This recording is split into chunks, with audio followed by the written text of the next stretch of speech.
ராசிக்கார நண்பர்களே, தண்ணி தவிர வெளியே வந்தால் செத்து போகிற மீன் மாதிரி ஒரு குறிப்பிட்ட ஸ்டேஜ் தவிர வெளியே வந்தீங்க அப்படின்னா உங்களுக்கு அப்படியே உயிரே ஒரு மாறி இருக்கும். இந்த ராசியை பொறுத்த வரைக்கும் கஷ்டத்துலேயே வாழ்ந்து கண்ணீர்லேயே வாழ்ந்துட்டு கூடிய ராசி தான் இந்த மீன ராசி.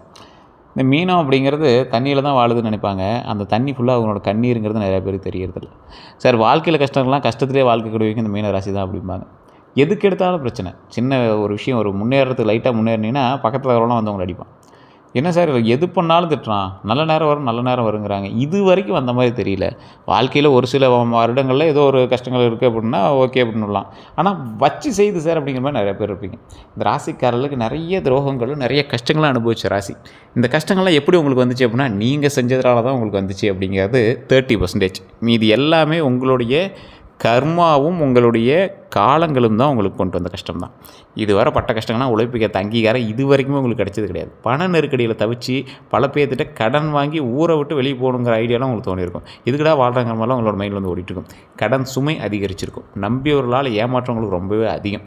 தொழில் மற்றும் தொழில் மாற்றம் அல்லது வேலை இழப்பு உங்களுக்கு கண்டிப்பாக ஏற்பட்டுருக்கும்.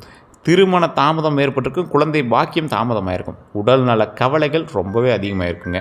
அதே போல் குடும்பத்தில் கருத்து வேறுபாடுகள் உண்டாயிருக்கும். மன அழுத்தம் உண்டாயிருக்கும். இது எல்லாம் இதுவரை நீங்கள் பட்ட கஷ்டங்களாக இருக்கும். இதை விட இன்னும் ஒரு 6-7 பாயிண்ட் இருக்குது. அதை நான் அப்படியே வரிசையாக சொல்லிகிட்டே வரேன். இந்த ராசிக்காரங்களை ஃபஸ்ட்டு தெரிஞ்சுக்கலாம். நீர் தத்துவ ராசி அப்படின்னு சொல்லுவாங்க. Water element. அதாவது நான் தான் முன்னாடி சொன்னேன், கண்ணீரில் வாழக்கூடிய மீன ராசி அப்படிங்கிறது தான்.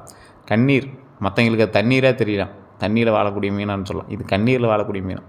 குரு பகவான் தான் அதிபதி. குரு பகவான் அதிபதியாக இருந்தாலும் உங்களுக்கு மீனராசிக்காரர்களுக்கு மிகவும் இரக்க குணம் கொண்டவங்களாக இருப்பீங்க. பிறர் மனதை எளிதில் புரிந்து கொள்ளக்கூடிய நபர்களாக இருப்பீங்க. ஆன்மீக சிந்தனை அதிகமாகும். கற்பனை திறன் மற்றும் படைப்பாற்றல் ரொம்ப அதிகமாகும். அமைதியான குணம் கொண்டவங்க இந்த ராசிக்காரங்க. குடும்பத்தை நேசிப்பவங்க இந்த ராசிக்காரங்க. பிறருக்கு உதவக்கூடிய மனப்பான்மை அதிகம். மகிழ்ச்சி அடைவாங்க. நல்ல மனம் கொண்டவர்களாக இருப்பாங்க. பொறுமை அதிகமாக இருக்கும். இந்த நல்ல மனசு தான் அவங்களுக்கு ஒரு மிகப்பெரிய ஒரு விஷயம் அப்படி சொல்லலாம்.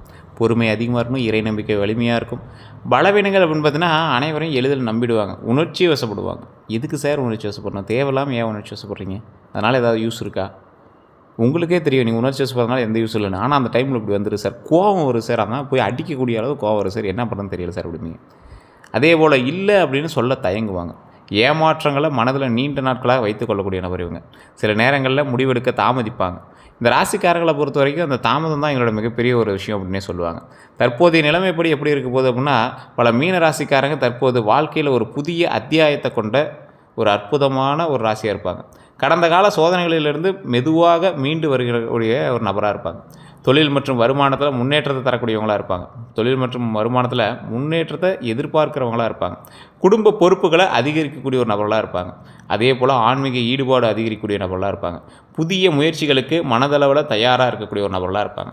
இதுவரை பட்ட கஷ்டங்கள் அப்படின்னா கடந்த சில ஆண்டுகளாக உழைப்புக்கேற்ற அங்கீகாரம் கிடைக்காதது, பண நெருக்கடி, கடன் சுமை உங்களுக்கு அதிகமாக இருந்திருக்கும். இந்த கஷ்டங்கள் எல்லாமே முன்னாடி நான் சொன்னது தான்.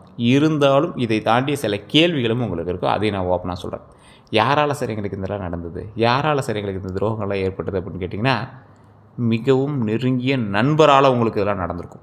அல்லது உறவினரால் நடந்திருக்கும்.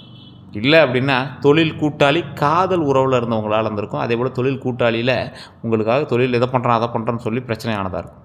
பணம் வாங்கிய ஒரு நபரால் உங்களுக்கு இருக்கும். இதுதான் உங்களுக்கு மிகப்பெரிய துரோகம் ஏற்பட்டதுக்கான காரணமாக இருக்கும். மீன ராசிக்காரனுடைய மிகப்பெரிய பலவீனம் என்ன தெரியுமா? பிறரின் நன்மையை மட்டுமே நம்புவது. பிறரினுடைய நன்மையை மட்டுமே நம்புவது. ஒருத்தவங்களுக்கு நல்லா செய்கிறான்னா காரணம் இல்லாமல் செய்ய மாட்டானே, அது உங்களுக்கு தெரிய மாட்டேங்குதே. அன்னைக்கு அவனை நல்லவன் நினைக்கிறீங்க, அடுத்த நாளே அவன் தான் இது காரணங்கள் தெரிய வருது. எதுவுமே பண்ண முடியாமல் தவிக்கிறீங்க. இதுதான் உங்களுக்கு போயிட்டுருக்கு. 2026 தமிழ் புத்தாண்டு முதல்ல என்ன நல்லது நடக்க போகுது அப்படின்னு நீங்கள் ரொம்ப நாளாக வெயிட் பண்ணீங்க. தமிழ் புத்தாண்டு பிறந்துச்சு, ஒன்றும் பெருசாக தெரிவிக்கலை. குரு பயிற்சி பிறந்துச்சு, அதுக்கு ஒன்றும் பெருசாக தெரிவிக்கலை. தமிழ் புத்தாண்டுலேருந்து ஓரளவுக்கு உங்களுக்கு விரிவாக இருக்கக்கூடிய ஒரு விஷயம் என்ன தெரியுமா? மீனராசிக்கு என்ன தெரியுமா நடந்திருக்கணும்? புதிய வேலை வாய்ப்பு உண்டாயிருக்கணும். உண்டாச்சா? அப்போனா இதெல்லாம் இப்போ நான் சொல்கிற விஷயங்கள்லாம் உங்களுக்கு நடக்கலை அப்படின்னா ஜாதக ரீதியாகவே உங்களுக்கு ஏதோ ஃபால்ட்டுன்னு அர்த்தம். அதாவது தமிழ் புத்தாண்டுலேருந்து இந்த மீனராசிக்கு நல்லா இருக்குங்கிறது கட்டத்தில் இருக்குது. இல்லை சார் அது நடக்கலை அப்படின்னா உங்களுக்கு வேறு ஏதோ ஒரு இஷ்யூன்னு அர்த்தம். புதிய வேலைவாய்ப்பு உண்டாயிருக்கணும், தொழிலில் முன்னேற்றம் உண்டாயிருக்கணும், பண வரவு அதிகரிச்சிருக்கணும், வீடு அல்லது நிலம் வாங்கக்கூடிய வாய்ப்பு உண்டாயிருக்கணும், வாகனம் வாங்கக்கூடிய யோகம் உண்டாயிருக்கணும், வெளிநாட்டு தொடர்புகள் உண்டாயிருக்கணும், குடும்பத்தில் நல்ல செய்திகள் உண்டாயிருக்கணும், நீண்ட நாள் ஆசைகள் நிறைவேறதுக்கான வாய்ப்புகள் உண்டாயிருக்கணும். இதில் எதுவுமே நடக்கலை அப்படின்னா வேறு ஏதோ ஒரு விஷயம் தான் உங்களுக்கு இருந்திருக்கணும் அப்படின்னு அர்த்தம். குரு பயிற்சி பலன்களை பொறுத்தவரைக்கும் குரு பகவானுடைய அருளால் பதவி உயர்வு ஏற்பட்டதுக்கான காலகட்டங்க. சம்பள உயர்வு ஏற்பட்டிருக்கும். புதிய தொழிலில் வாய்ப்பு உண்டாயிருக்கும். திருமண யோகம் உண்டாயிருக்கும். குழந்தை பாக்கியம் உண்டாயிருக்கும். உயர்கல்வி வாய்ப்பு உண்டாயிருக்குங்க. குடும்ப மகிழ்ச்சி உண்டாயிருக்கும். ஆன்மீக முன்னேற்றம் உண்டாயிருக்கும். இந்த ஆன்மீக முன்னேற்றம் தான் உங்களோட லைஃப்பில் வந்து ஒரு மிகப்பெரிய ஒரு ப்ளஸ் பாயிண்ட்டே கொடுத்துருக்கும். குரு பயிற்சியில் செய்ய வேண்டியதுன்னா வியாழக்கிழமை குரு வழிபாடு பண்ணுங்கள். மஞ்சள் ஆடை அணிகிறது ரொம்ப நல்லதுங்க. கடலைப்பருப்பு தானம் பண்ணால் ரொம்ப அற்புதமாக இருக்கும். அன்னதானம் ரொம்ப அற்புதமாக இருக்கும். அரசியலுக்கு நீங்கள் ஓரளவுக்கு தான் செட் ஆவீங்க. ஆசிரியர்களுக்கு மரியாதை கொடுங்க. குரு காயத்ரி அல்லது தட்சிணாமூர்த்தி ஸ்லோகங்களை பாராயணம் செய்யுங்க. ரொம்ப அற்புதமாக இருக்கும். செய்யக்கூடாதவை அப்படின்னா அவசர முடிவுகளை எடுக்க வேண்டாம். தேவையில்லாத கடன் வாங்கவே வேண்டாம், மாட்டிக்குவீங்க. இந்த டைமில் கடன் வாங்கினீங்க அப்படின்னா மாட்டிக்குவீங்க. அவசர முடிவுகள் எடுத்தீங்க அப்படின்னா தேவையெல்லாம் மாட்டிக்குவீங்க. இதை பண்ணலாம் அதை பண்ணலான்னு பிளான் பண்ணுவீங்க, டக்குன்னு மாட்டிட்டு வருவீங்க. தயவுசெய்து அதை மட்டும் பார்த்துக்கோங்க. யாருக்கும் ஜாமீன் இருக்காதீங்க. உங்கள் நண்பர் வந்து கேட்பான், ஒரு லோன் மட்டும் தான் வாங்குறேன், அதுக்கு மட்டும் கொஞ்சம் நேரம் நில்லுமா, தயவுசெய்து நிற்காதீங்க. ஆவணங்களை படிக்காமல் கையெழுத்தில் வேண்டாம். உணர்ச்சி வசப்பட்டு பண முடிவுகளை எடுக்க வேண்டாம். அதை மட்டும் மெயினாக பார்த்துக்கோங்க.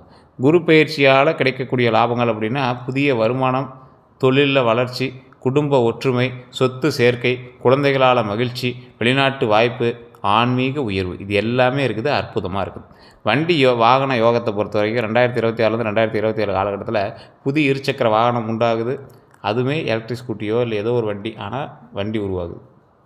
உங்களுக்கு மெயினாக ஒரு விஷயத்தை சொல்லணும் அப்படின்னு சொல்கிறேன். இது நான் சொல்லிடுறேன். அதுக்குள்ளே கார் வாங்குறதுக்கான வாய்ப்பு உண்டாகுது. பழைய வாகனத்தை மாற்றுறதுக்கான வாய்ப்பு உண்டாகுது. குடும்ப தேவைக்கான புதிய வாகனம் வாங்கலாம். குடும்ப தேவைக்கான புதிய வாகனம் அப்படிங்கிறது ஏதோ ஒரு காரோ இல்லை பைக்கோ எலக்ட்ரிக் ஸ்கூட்டியோ ஏதோ ஒன்று வாங்கலாம். இந்த காலகட்டம் எலக்ட்ரிக் ஸ்கூட்டியாவது நீங்கள் வந்து வாங்குறதுக்கான வாய்ப்புகள் உண்டு. அதே போல் இந்த டைமில் மழைக்கால பயணங்களில் கவனமாக இருக்கணும் அப்படிங்கிறது. மழை பெய்கிற டைமில் நீங்கள் வண்டி ஓட்டும் போது ரொம்ப ஜாக்கிரதையாக இருக்கணுங்கிறது கட்டத்துலேயே இருக்குது. மீன ராசிக்காரங்க தயவு செய்து மைண்டில் ஞாபகம் வச்சுக்கோங்க. இரவு நேரம் நீண்ட பயணங்களில் எச்சரிக்கை. இரவு நேரம் நீண்ட பயணங்கள் நீங்கள் இல்லை சார் பக்கமாக தான் இருக்குன்னா கூட கொஞ்சம் பார்த்தே போயிட்டு வாங்க. வண்டி வாகனத்தில் ரொம்ப எச்சரிக்கையாக இருங்க. இது மீன ராசிக்காரர்களுக்கு தெளிவாக சொல்லக்கூடிய ஒரு விஷயமா இருக்குது. வாகன பராமரிப்பு அலட்சியம் செய்யாதீங்க. இன்சூரன்ஸ் கட்டினா இன்சூரன்ஸ் கட்டுங்க. ரிப்பேர் ஆகுதுன்னா கொஞ்சம் சரி பண்ணுங்கள். முன்னாடி ஆயில் ஊற்றணும், வண்டி சர்வீஸ் பண்ணணும் அப்படின்னா சர்வீஸ் பண்ணிக்கோங்க. வண்டினாலும் உங்களுக்கு பிரச்சனை அப்படிங்கிறது ஞாபகம் வச்சுக்கோங்க. வண்டியில் நிறையா சர்வீஸ்னாலும் உங்களுக்கு அதிக காஸ்ட் அப்படிங்கிறது ஞாபகம் வச்சுக்கோங்க. பண விஷயத்தில், வண்டி விஷயத்தில் ரொம்ப கவனமாக இருங்க. அதே போல் திருமண பலன். மீனராசிக்காரங்க திருமணம் ஆகாதவங்களுக்கு நல்ல வரன் அமையக்கூடிய ஒரு காலகட்டம். திருமண தடை விலகலாம். குடும்ப சம்பந்தம் கிடைக்கும். அற்புதமாக இருக்கும். இது திருமணத்துக்கான வாய்ப்புகள் இருக்குது அப்படிங்கிறது குறிக்குது. இருந்தாலும் திருமணத்தில் தடை இருந்தவர்களோ அல்லது திருமணம் வந்து நடக்காமல் ரொம்ப நாட்களாக இருக்கக்கூடிய ஒரு மீனராசியில் இருந்தீங்க அப்படின்னா இந்த கோயிலுக்கு ஏற்கனவே போயிட்டு வந்துருக்கீங்களா இல்லையானு மறக்காம கமெண்ட் செக்ஷனில் சொல்லுங்கள். நாமக்கல் மாவட்டம் திருச்செங்கோடு அப்படிங்கிற இடத்துல அர்த்தநாரீஸ்வரர் ஆலயம் எல்லா வீடியோவில் நான் சொல்லியிருப்பேன், எல்லா ராசிக்காரும் சொல்லியிருப்பேன். எதுக்கு சார் இதே திருப்பி திருப்பி சொல்கிறீங்க? அந்தளவுக்கு அருள் பாலிக்கக்கூடிய ஒரு கடவுள் அது. அந்த இடத்துக்கு போனீங்க அப்படின்னா மேலே வந்து அர்த்தநாரீஸ்வரர் ஆலயத்தில் இருக்கும். அந்த கோவிலில் நீங்கள் எதிர்பாராத நிறைய வரலாற்று தகவல்கள்லாம் அங்கே சொல்லுவாங்க. அர்த்தநாரீஸ்வரர் ஆலயம். அர்த்தநாரீஸ்வரர்னா உங்களுக்கு தெரிஞ்சா சிவனும் பார்வதியும் ஒரே சிலையில் இருப்பாங்க. ஒரு காலில் கொலுசு போட்டிருக்கும், ஒரு காலில் கொலுசு போட்டிருக்காது. ஸோ இது வந்து அர்த்தநாரீஸ்வரருடைய சிலை. வெள்ளை தசபாசானத்தால் செய்யப்பட்ட சிலை. இந்த சிலையில் இதே போல் பக்கத்தில் இன்னொரு சிலை, பக்கத்தில் சன்னதியிலேயே முருகர், அதுவுமே தசபாசானம்.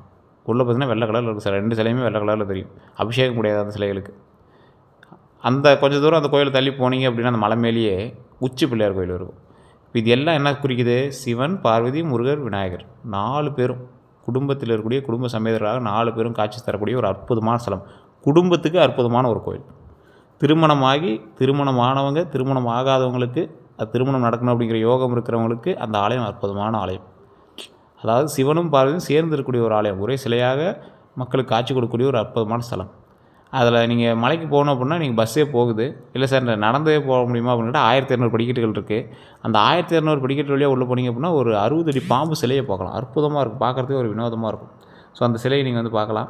ஸோ அற்புதமான ஒரு ஆலயம். அங்கே கண்டிப்பாக போய்ட்டு வாங்க. மிகப்பெரிய ஒரு நன்மை தரக்கூடிய ஒரு ஆலயமாக அந்த இடத்த நீங்கள் வந்து பார்ப்பீங்க. சூப்பராக இருக்குங்க. அந்த கோயிலுக்கு போய்ட்டு இருந்தீங்கன்னா நீங்களே வியப்படாக இருந்துருவீங்க. அந்தளவுக்கு ஒரு அற்புதமான கோயில். அதே போல் திருமணமானவங்களுக்கு கணவன் மனைவி உறவு மேம்படுறதுக்கான வாய்ப்புகள் இந்த காலகட்டம். அப்போனா இப்போ நான் சொன்னது கடவுளாக சொன்னது மாதிரி நினச்சிக்கோங்க. நான் சொன்னது கடவுளாக சொல்ல மாதிரி நினச்சிக்கலாம். கடவுள் என் மூலமாக உங்கள்கிட்ட சொன்னதை ஞாபகம் வச்சுக்கோங்க. அந்த கோயிலுக்கு போயிட்டு வாங்க. திருமண பிரச்சனைகளும் திருமணம் ஆகாதவருக்கான பிரச்சனைகளும் எல்லாமே சரியாகும். குடும்ப அமைதி அதிகரிக்கக்கூடிய ஒரு காலகட்டம். குடும்பத்தில் சுப நிகழ்ச்சிகள் நடைபெறலாம். குடும்பத்தில் சுப நிகழ்ச்சிகள் நடைபெறதுக்கான வாய்ப்புகள் உண்டு. குழந்தை பாக்கியம். குழந்தைகளுக்காக காத்திருப்பவர்களுக்கு நல்ல வாய்ப்புகள் உருவாகலாம். குழந்தைகளுடைய கல்வி மற்றும் திருமணங்களால் குழந்தைகளுடைய கல்வி மற்றும் திறமைகளால் பெருமை கிடைக்கக்கூடிய ஒரு காலகட்டம்.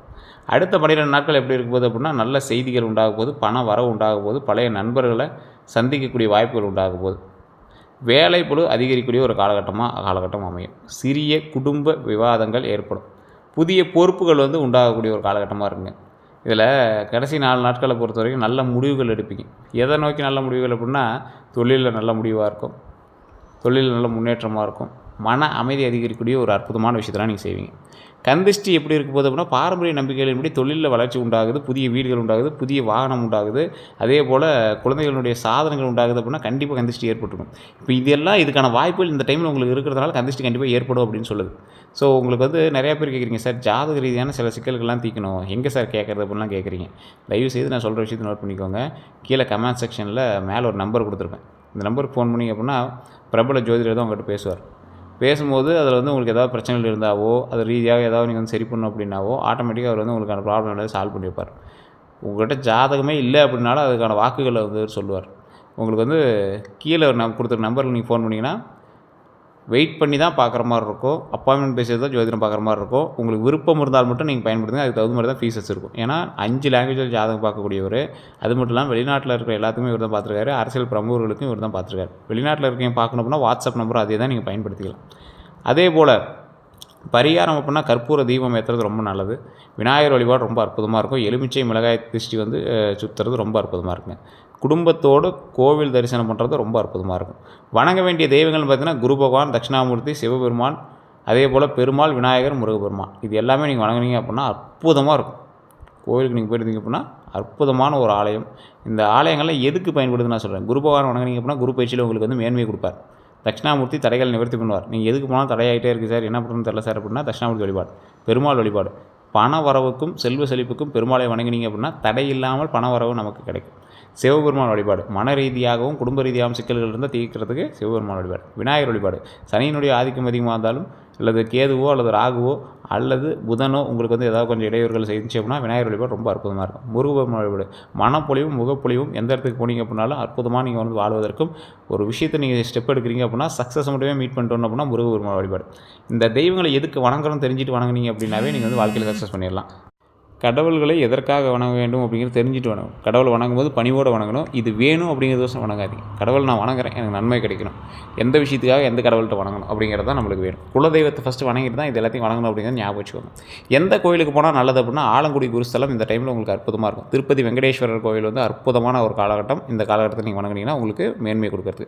ராமேஸ்வரம் ராமநாத சுவாமி கோயிலுக்கு போயிருந்தீங்கனாலும் இந்த காலகட்டம் நல்லாயிருக்கும். பழனி முருகர் வழிபட்டீங்கனாலும் அற்புதமாக இருக்கும். எந்த நிற ஆடை நல்லது அப்படின்னா அதிர்ஷ்ட நிறங்கள் பார்த்திங்கன்னா மஞ்சள், வெள்ளை, இளம் பச்சை, இளநீலம், இது எல்லாமே அற்புதமாக இருக்கும். எந்த தானம் செய்யலாம் அப்படின்னா மஞ்சள் ஆடை, அரிசி தானம், கடலைப்பருப்பு, அன்னதானம், மாணவர்களுக்கு கல்வி உதவி செய்யுங்க, அற்புதமாக இருக்கும். மருத்துவ உதவி செய்யுங்க, தேவைப்படுறவங்களுக்கு உதவுங்க, ரொம்ப அற்புதமாக இருக்கும். எந்த ரத்தினம் அணியலாம் அப்படின்னா பாரம்பரிய ஜோதிடத்தின்படி மஞ்சள் புஷ்பராகம், எல்லோ ஸ்பெரைன்னு சொல்லுவாங்க. தனிப்பட்ட ஜாதக ஆலோசனைக்கு பிறகு அணிய வேணும் அப்படிங்கிறது ரொம்ப நல்லது. சிற்றின் அப்படின்னு சொல்லுவாங்க, சிலர் மாற்று ரத்தினமாக பயன்படுத்துவாங்க. ஸோ யார் எதிரி அப்படின்னா பொறாமை கொண்டவங்க உங்களுக்கு ரொம்ப எதிரியாக இருப்பாங்க. இதெல்லாம் நீங்கள் அணிஞ்சிங்க அப்படின்னா அந்த எதிரிகள்கிட்ட நீங்கள் விலகி இருக்கலாம். அதே போல் இன்னொன்று சொல்கிறேன், இது எல்லாமே ஜோதிட ரீதியான ஆலோசனை பெற்று போட்டோம் அப்படிங்கிறது ஞாபகம் வச்சுக்கோங்க. இந்த பொறாமை கொண்டவன்ட்டு ரொம்ப எதிரியாக இருங்க, எதிரியாக இருப்பாங்க. நீங்கள் எச்சரிக்கையாக இருங்க. உங்கள் நல்ல மனசை பயன்படுத்தி உங்களை பயன்படுத்துறது மட்டும் பார்ப்பாங்க. யூஸ் பண்ணிக்கிறேன்னு சொல்லுவாங்களா, அது மாதிரி பண்ணிப்பாங்க. இனிமையாக பேசி பின்னால் குறை கூறுறவங்க ரொம்ப எச்சரிக்கையாக இருங்க. பண விஷயங்களில் ஏமாற்ற முயற்சிக்கிறவங்க ரொம்ப எச்சரிக்கையாக இருங்க. யார்கிட்ட எச்சரிக்கையாக இருக்க வேண்டும் அப்படிங்கிறத நான் சொல்லிட்டேன். அதிக வாக்குறுதிகள் கொடுக்குறவங்கள்ட்ட ரொம்ப எச்சரிக்கையாக இருங்க. கடன் கேட்டு நெருங்குபவன்கிட்ட ரொம்ப எச்சரிக்கையாக இருங்க. உங்கள் தனிப்பட்ட விஷயங்களில் அறிய முயற்சிக்கிறவங்ககிட்ட ரொம்ப எச்சரிக்கையாக இருங்க. நீ என்ன பண்ண, எப்படி பண்ண, அதை எப்படி பண்ண நல்ல மாதிரியே பேசுவான். உங்கள்கிட்ட சீக்கிரட்ஸ் எல்லாமே வெளியே வாங்கிட்டு வந்துடும். அவன்கிட்ட எச்சரிக்கையாக இருங்க. போலியான முதலீட்டு திட்டங்களில் கூறவங்ககிட்ட ரொம்ப எச்சரிக்கையாக இருங்க. பணவரவு எப்படி இருக்கும் அப்படின்னா 2026 புதிய வருமான வாய்ப்புகள் உண்டாகுதுங்க. தொழில் மூலமாக நல்ல லாபம் உண்டாகுது. பழைய பாக்கிகள் வசூலாகக்கூடிய ஒரு காலகட்டம். பழைய பாக்கிகளெல்லாம் வருமானம் வந்துடும். சேமிப்பு அதிகரிக்கக்கூடிய ஒரு காலகட்டம். வெளிநாட்டு தொடர்புகளால் நன்மை கிடைக்கிறதுக்கான ஒரு காலகட்டம். தொழில் எப்படி இருக்கும்போது அப்படின்னா புதிய வேலைவாய்ப்புகள் உண்டாகும் போது, பதவி உயர்வு உண்டாகும் போது, தனி தொழில் வளர்ச்சி உண்டாகும் போது, கலை, கல்வி, மருத்துவம், சேவை துறைகளில் நல்ல முன்னேற்றம் உண்டாகும். வெளிநாட்டு நிறுவனங்களில் வாய்ப்பு உண்டாகுது. ஆரோக்கியத்தை பொறுத்த வரைக்கும் கவனமாக இருங்க. தூக்கமின்மையில் ரொம்ப எச்சரிக்கையாக இருக்கணும். நல்லா தூங்கி எழுந்திரிங்க. மன அழுத்தத்துலேருந்து கொஞ்சம் பார்த்து இருந்துக்கோங்க. கால் வலியை பொறுத்த வரைக்கும் ரொம்ப எச்சரிக்கையாக இருக்கணும். செரிமான கோளாறுகளை பொறுத்த வரைக்கும் ரொம்ப எச்சரிக்கையாக, உடல் எடை மாற்றங்களை பொறுத்த வரைக்கும் ரொம்ப எச்சரிக்கையாக இருக்கணும். தினசரி நடைப்பயிற்சி, யோக, தியானம் மற்றும் சீரான உணவு பழக்கங்களில் நல்ல பலன் தரக்கூடிய ஒரு காலகட்டம். ஸோ இது வந்து கொஞ்சம் பார்த்து ஆரோக்கியத்தில் கொஞ்சம் கவனம் செலுத்த வேண்டிய டைமு. தூங்கி எழுந்திரிக்கலாம், நல்லா தூங்கி எழுந்திரிங்க சார். தைரியமாக நீங்கள் வந்து இருங்க. எந்த விஷயத்தையும் ரொம்ப அப்படியே மன உடைஞ்செல்லாம் இது பண்ணாதீங்க. மீனராசிக்காரங்க ஒரு குழந்த மனசு உங்களுக்கு. ஸோ கொஞ்சம் பார்த்து பத்திரமா இருந்தீங்க அப்படின்னாவே ரொம்ப நல்லதுங்க. ஃபஸ்ட்டு ஆரோக்கியம், அப்புறம் தான் மற்றதெல்லாம். அதிர்ஷ்ட எண்கள்னால் 3, 7, 12ங்க. அதிர்ஷ்ட கிழமைகள்னால் வியாழக்கிழமை, திங்கக்கிழமை. ஸோ அந்த விஷயத்தில் ரொம்ப எச்சரிக்கையாக இருங்க. இந்த ஜோதிட ரீதியாக பார்க்க வேண்டிய ஒரு விஷயம் என்ன அப்படின்னா, வெளிநாட்டு செல்ல வாய்ப்புகள் இருக்குதுங்க. வீடு வாங்குறதுக்கு முடியுமா அப்படின்னு கேட்குறவங்களுக்கு இந்த காலகட்டம் நிதி, அதாவது லோனு அது இதுன்னு உங்களுக்கு இருந்துச்சு அப்படின்னா அதை கொஞ்சம் சரி பண்ணிங்கன்னா வாய்ப்பு இருக்குது. புதிய தொழில் தொடங்கலாமா அப்படின்னு கேட்டால் சரியான ஆலோசனையோடு தொடங்கினா முன்னேற்றம் காணலாம். நீதிமன்ற வழக்குகள் எப்படி இருக்கும்போது அப்படின்னா பொறுமையுடன் சட்ட ஆலோசனை செஞ்சீங்க அப்படின்னா சாதகமாக அமைக்க வாய்ப்புகள் இருக்குது. பங்கு சந்தையெல்லாம் கொஞ்சம் பார்த்து பண்ணுறது ரொம்ப நல்லது. குடும்பத்தில் ஒற்றுமை அதிகரிக்குமா அப்படின்னு கேட்டால் இந்த காலகட்டம் நல்லாயிருக்கு. பேச்சில் நிதானம் இருந்துச்சு அப்படின்னா குடும்ப உறவுகளில் எந்த பிரச்சனையும் வராது. அதே போல் குடும்பத்தில் ஏதாவது பேசுகிறாங்க அப்படின்னா உட்காருங்க, ஒரு நிதானமாக பேசுங்க. அதுக்கு தகுந்த மாதிரி கொஞ்சம் சால்வ் பண்ணிட்டீங்க அப்படின்னா ரொம்ப நல்லது. தேவையில்லாத வாக்குறுதிகளோ தேவையில்லாத வம்பு சண்டையோ கோவப்படாதீங்க. ஆன்மீக முன்னேற்றம் இந்த காலகட்டத்தில் நல்லா இருக்குது. யாத்திரை, தியானம், தர்ம செயல்கள்லாம் பண்ணுறது அற்புதமாக இருக்கும். ஆன்மீக ஈடுபாடுமே அதிகரிக்கக்கூடிய ஒரு காலகட்டம். மன நிம்மதி, ஆன்மீக வளர்ச்சி மற்றும் பொருளாதார முன்னேற்றம் தரக்கூடிய ஒரு ஆண்டாக இந்த ஆண்டுலேருந்து உங்களுக்கு தொடக்கத்துலேருந்தே இருக்குது. கொஞ்சம் அதை சரி பார்த்துட்டு வாங்க. இல்லை சார் ஒன்றும் சரியாக இல்லையே அப்படின்னு கேட்குறவங்க ஜாதகத்தை செக் பண்ணுங்கள். தசாபுத்தி எப்படி இருக்குன்னு பாருங்கள். அதை பார்த்தீங்கன்னா உங்களுக்கு ஆட்டோமேட்டிக்காக நீங்கள் வந்து ஃபைன் பண்ணிடலாம். எல்லோருக்கும் நன்றி நண்பர்களே.